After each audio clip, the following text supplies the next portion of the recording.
Today on Steelers Talk, we have a major quarterback update from Mike Florio, who says he has insider information of what the Steelers plan to do at the position in 2024. I'll talk about that first. Then we'll go into some new free agency targets that have been revealed for the Pittsburgh Steelers, with free agency just a couple of weeks away. And then I'll give you guys the updated combine interview list for the Pittsburgh Steelers, all the players that they are talking to in Indianapolis this week, and what it means for their potential draft strategy. Before we get into all of the news and rumors action on today's loaded show here, go ahead and click that subscribe button for me right now, because every time the Steelers make a big move, if they trade for Justin Fields this weekend, if they sign Russell Wilson in free agency, we're going to have you guys covered with a breaking news video every time there's a big story surrounding the black and gold. Also, free agency and the NFL draft. We're going to have extensive coverage of both for you guys, letting you guys know all the scouting reports, all the players that they're targeting, all that great stuff. And then also we have a weekly live show on Wednesdays, 5 p.m. Eastern Standard Time. And you get all of that, guys, all of that premium coverage 100% free when you click that subscribe button right now.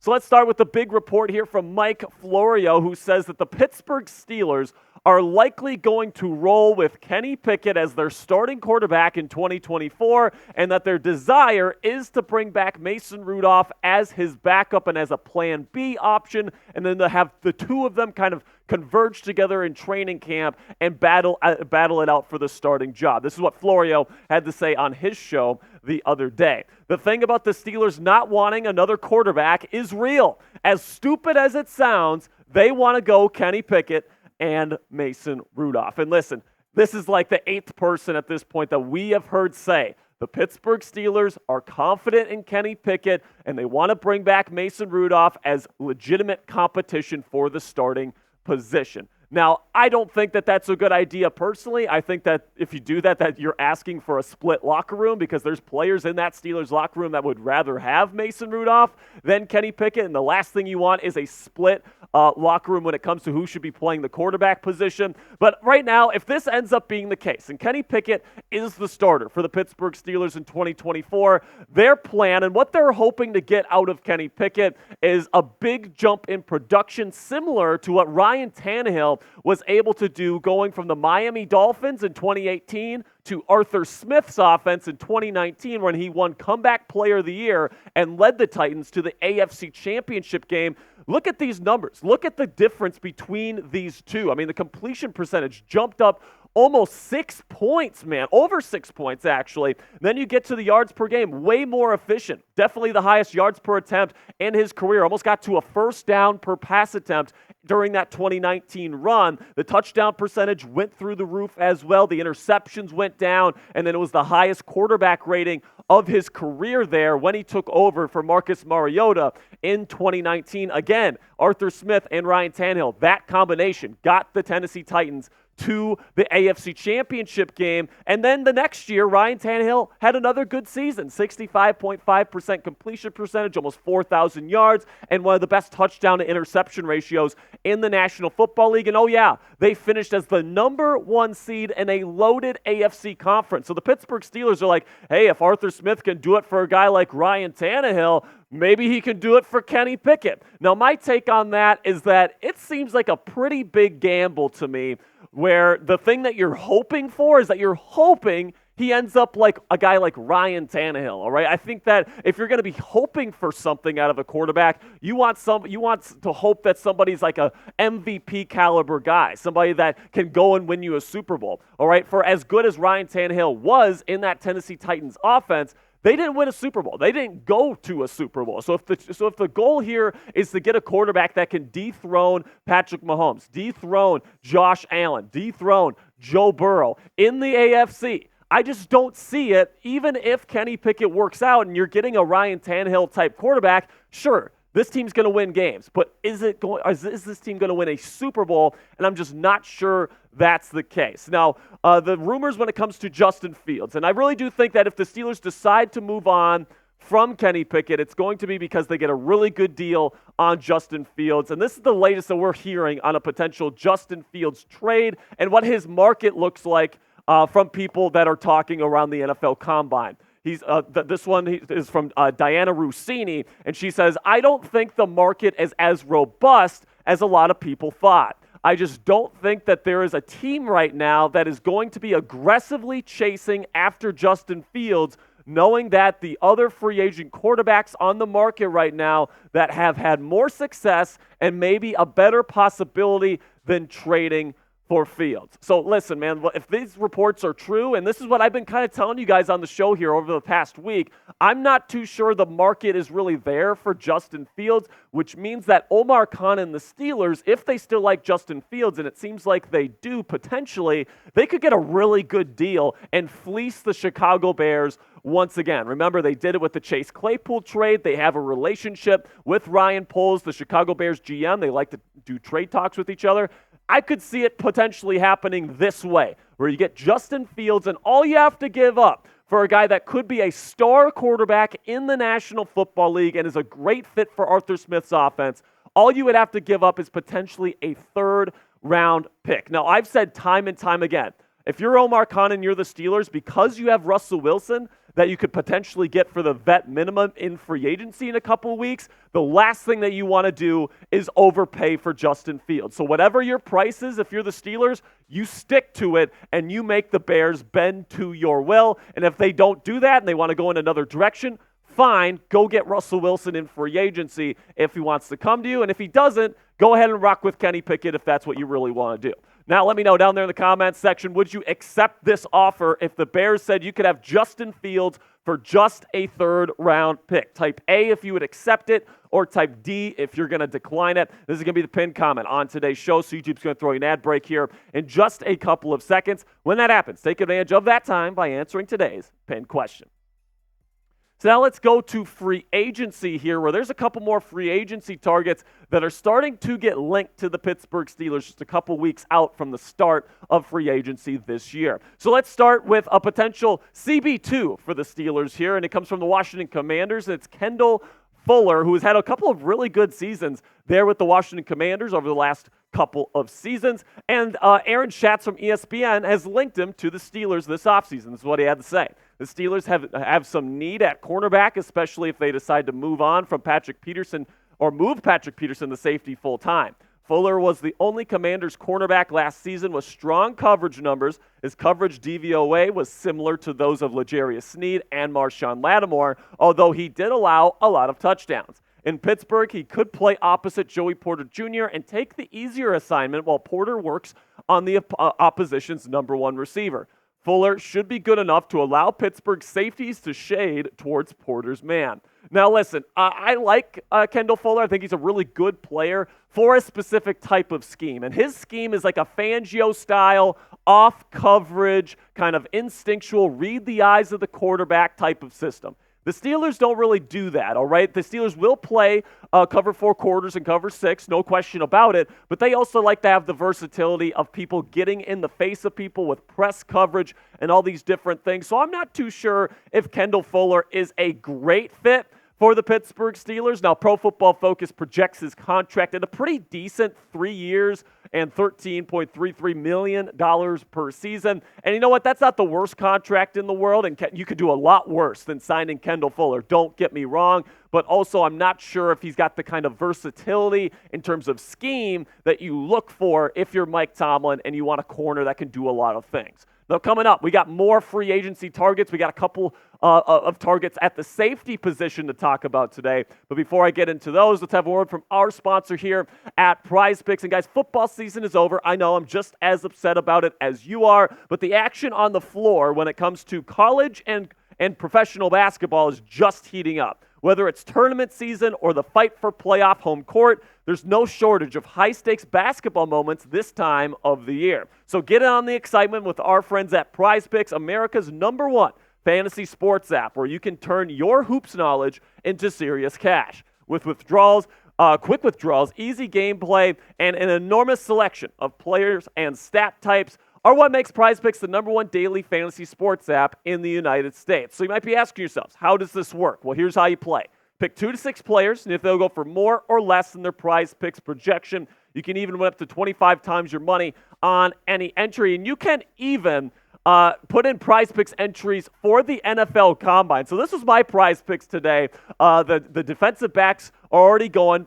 Troy Franklin, the wide receiver, is going to go tomorrow. I took the less on Quinion Mitchell, and he proved me wrong. He ran a 4.33. Absolutely unbelievable. He's a beast. I doubted him that he could get that good of a score. I was wrong, so I've already lost this. But this, just to give you guys an example, I took the more on Kamari Lassiter at the 4.53, and I take the less on the 40 time for Troy Franklin, the wide receiver out of Oregon. With Prize Picks, it takes less than 60 seconds to get your entries in. So what are you waiting for, man? Get started right now. Download the Prize Picks app today and use code CLNS for a first deposit match up to $100. Again, download the Prize Picks app today and use code CLNS for a first deposit match up to $100. Pick more or pick less. It's that easy with our friends at Prize Picks.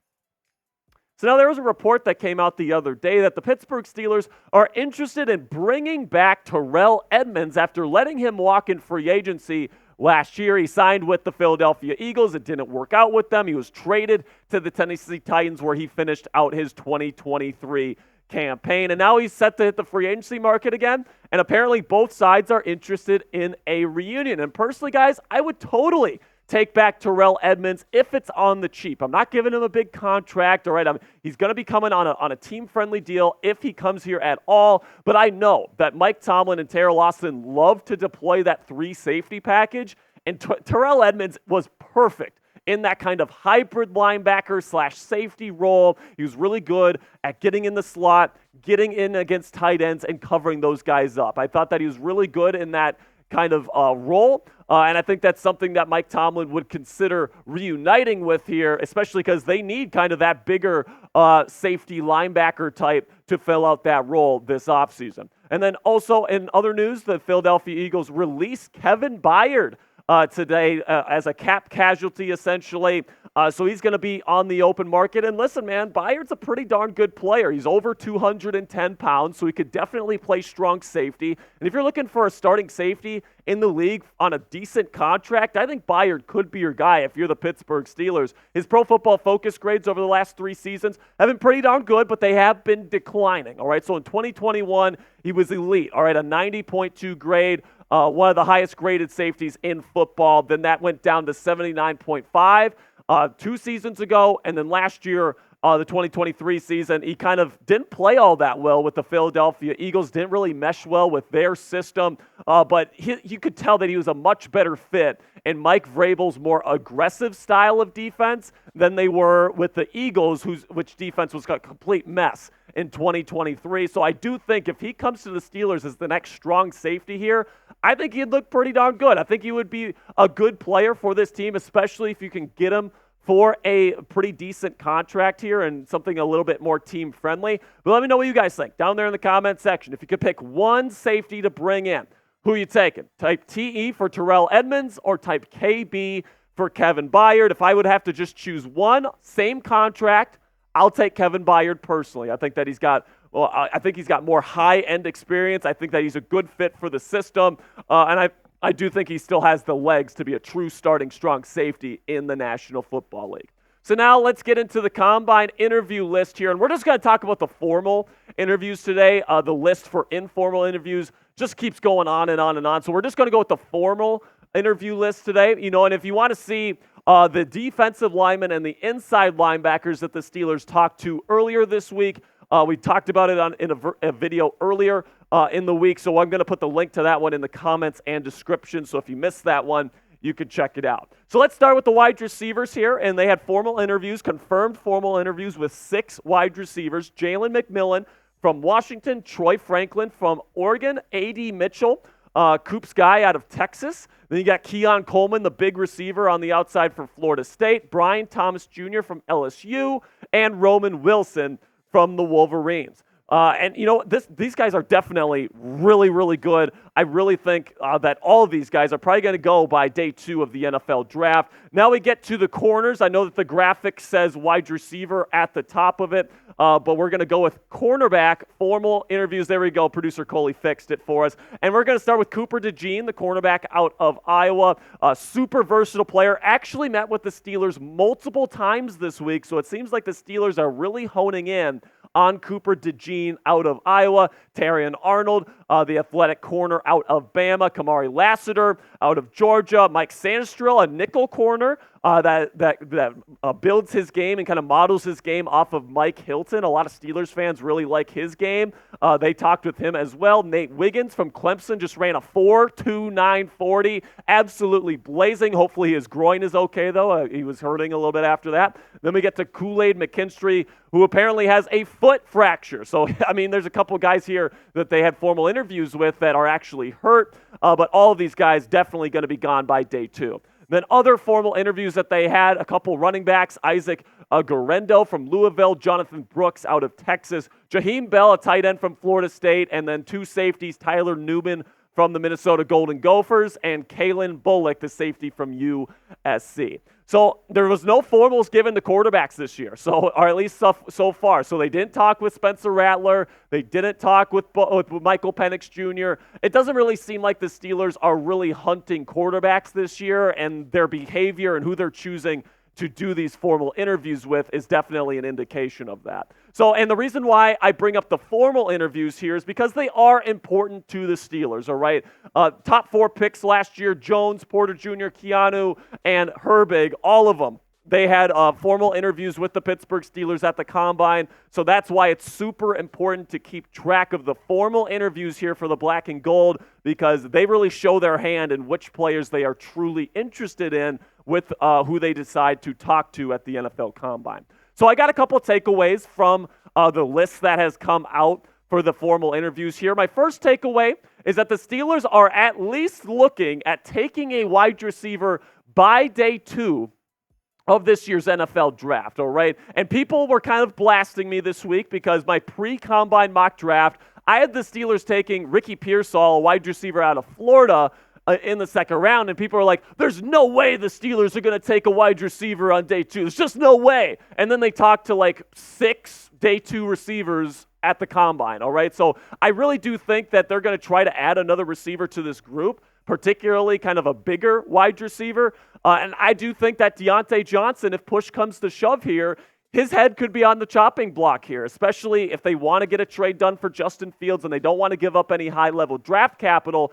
Deontay's a smaller receiver that doesn't really run block, and that doesn't fit Arthur Smith's style of offense. He likes bigger receivers that can block, that are versatile, that can do a lot of things like that, and Deontay is more of a true outside receiver that's a really good route runner. There's nothing wrong with that. I love Deontay Johnson's game, but you can definitely make an argument right now. He's on the last year of his contract. He's had some behavior issues in the past. He's had some drop issues in the past, and he's not necessarily a great fit for Arthur Smith's offense. So it's definitely possible that at some point this offseason, if the Steelers decide to trade somebody and trade a starter, it's probably going to be Deontay Johnson. Okay, now number 2 takeaway is that the Steelers definitely are doing their homework on the top cornerback prospects in this year's NFL draft. Now, it was interesting to me that they didn't talk with Quinion Mitchell out of Toledo because I think he's unbelievable. He ran a 4.33 today with his long arms and his big frame and his excellent tape. I honestly think he's going to go top 15. I don't think he makes it to the Steelers, so I was a little bit surprised that they didn't talk with him, but they talked with guys like Wiggins, they talked with Kool-Aid, they talked with Cooper DeJean. It seems like they're definitely considering taking a corner in round 1. Now, I also think that they're probably considering taking some corners in free agency. I mean, you got Joey Porter Jr. as your stud young corner on the outside. So I really do think that they might spend a little bit of cash in free agency to get a nice little outside corner or maybe a versatile guy like Kenny Moore, somebody that'll cost less than $10 million per season, and then maybe they'll draft another corner in like the mid-rounds. But they pretty much only talked with guys that are going to be gone by round 2, so that tells me that they are probably thinking about taking a corner early in this year's NFL draft. Then we get to the third takeaway here, which is that the Steelers are not showing much, if any, interest in the quarterbacks this year at the Combine. I mean, they had no formal interviews. They've just chatted with a couple of them. I mean, Michael Pratt, Bo Nix, and a couple of other guys that they had small informal meetings with, but nobody that they felt like they needed to bring in for a formal interview. And this really does back up what we've been hearing about the Steelers at the quarterback position this year, where they like Kenny Pickett. They like Mason Rudolph, and they want those guys to be the guys in the quarterback room next year. And it's definitely going to be interesting to see what happens here. They have said that they're going to bring in more competition, and Omar Khan did say he likes to have 3 quarterbacks in the room. So it's still possible they take a quarterback, but it's probably almost definitely not going to be early like a lot of mock drafts are projecting right now. I do not think that it's a possibility that they take a quarterback early in this year's draft. So listen, man, if they want to replace Kenny Pickett, I really do think that their thinking is we are either going to trade for Justin Fields, we are either going to sign Russell Wilson on the vet minimum, or we're going to ride with Kenny Pickett, Mason Rudolph, and Ryan Tannehill, right? That's what their thinking is right now. I don't think they want to bring in another young quarterback at this juncture. Maybe they'll get a UDFA or something like that, like they did last year with Tanner Morgan. But I really don't see them going all in on a quarterback at some point during the draft. And if they want to replace Pickett, they will do it with a current veteran that they believe can start right away. Now it's your turn. Let me know down there in the comments section, what's been your biggest takeaway thus far from the NFL Combine? All right, let me know what you guys are thinking down there in the comments section and give me your biggest takeaway. That'll be it for today's show. Thank you guys so much for all of your support. Make sure you guys click that subscribe button for more Steelers news and rumors coverage all throughout the 2024 offseason. And if they make a big move, we're going to be going live with a breaking news live show. So make sure, if they trade for Justin Fields this weekend, make sure you're covered. Click that subscribe button. You won't regret it if you do so.